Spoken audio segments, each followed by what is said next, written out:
Đây ta lên kìa. Tiếng. Sao mà bị ốc.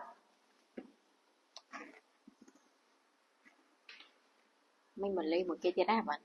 Chị ấn lên tê, chị chụp lên thôi.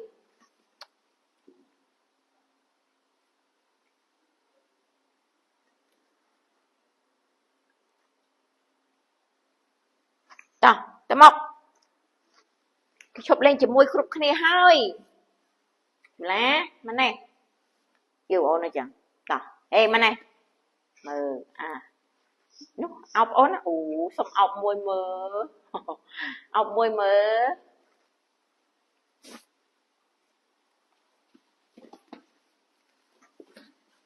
Và thật thì mình lên chụp môi nóng. Này xem, cái nóc. Lên mà bị mà. Môi chị chè. Hả,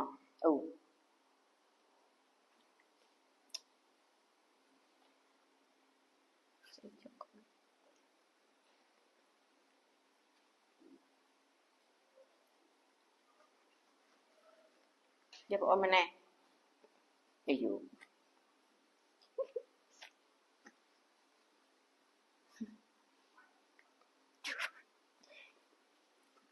Thứ mấy cầm pro. Quỷ không? Vani.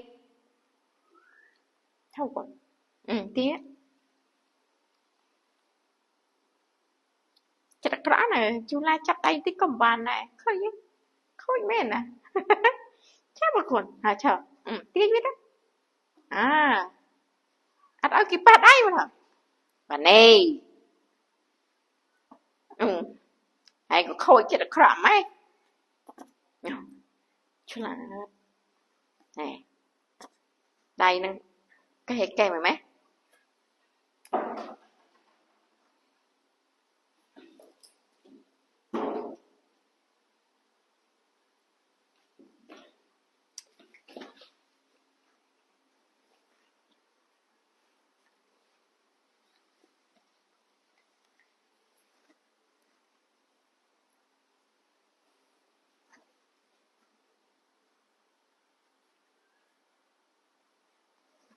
Nào.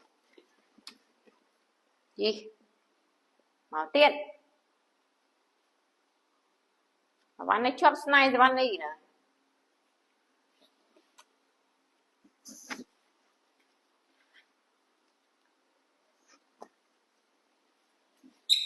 Quỳnh này hai.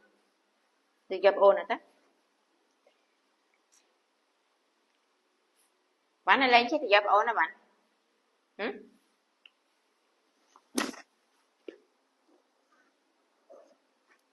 Này lên chứ thì gặp ôn này.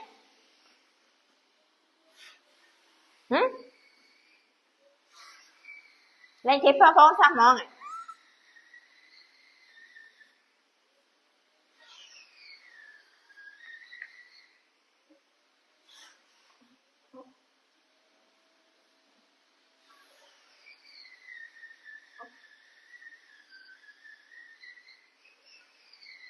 Em.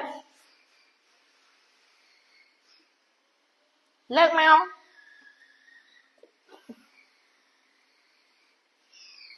Là bình.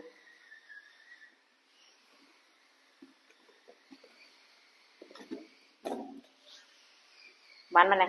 Quên em mà còn. Quên. Thôi chạy.